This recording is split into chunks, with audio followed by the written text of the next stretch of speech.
तुझं नाव काय? दुर्वा. दुर्वा. कोणी ठेवलं तुझं नाव? माझ्या आईने. आईने. दुर्वा या नावाचा काय अर्थ आहे? ती एक वनस्पती आहे आणि देवाला वाहतो ती दुर्वा आहे. अच्छा. मग तुला तुझं नाव आवडतं का? हो. बर. हे नाव तुझ्या आईने ठेवलं ना? हो. बर. मग दुसरं आणखीन कोणतं नाव ठेवायचं होतं का तुझ्या आईला? कोणतं नाही. नाही. तुला खूप आवडतं ना तुझं नाव? हो. Okay, thank you. तुझं नाव काय? श्रेया.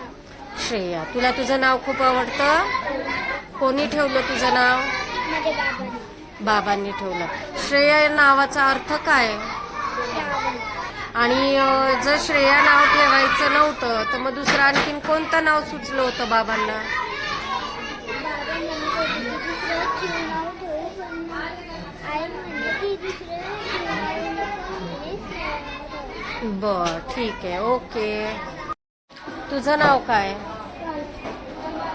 मोठ्याने सांग मला. तुझं नाव काय? बर. आणि शाळेत काय नाव आहे तुझं? स्वराज. तुझं नाव कोणी ठेवलं? मम्मी.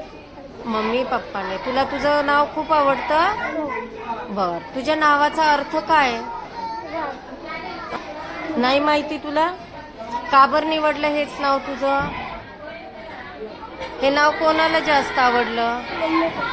मम्मी पप्पाला. बरं, हेच का बरं नाव निवडलं असेल मम्मी पप्पानी? ओके, ठीक आहे.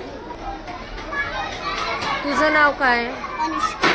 अनुष्का. काय अर्थ आहे तुझ्या नावाचा? सुंदर चमकदार. सुंदर चमकदार. कोणी ठेवलं हे नाव? माझ्या मम्मीने. हेच का बरं नाव ठेवलं? माझ्या मम्मीने पहिले सोचून ठेवलं. अच्छा. पण का हेच नाव का ठेवलं? बाबर की त्याच्यावर सुंदर चमकदार होतं. अच्छा. बरं, आणखीन कोणतं नाव त्यांना ठेवायचं होतं का तुझं? नाही. तुला तुझं नाव खूप आवडतं? ओके, ठीक. तुझं नाव काय? रंजन. हेच नाव का ठेवलं तुझं? बर. नाव कोणी ठेवलं तुझं? हेच नाव का बरं ठेवलं? तुझं प्रांजल नाव का ठेवलं त्यांनी?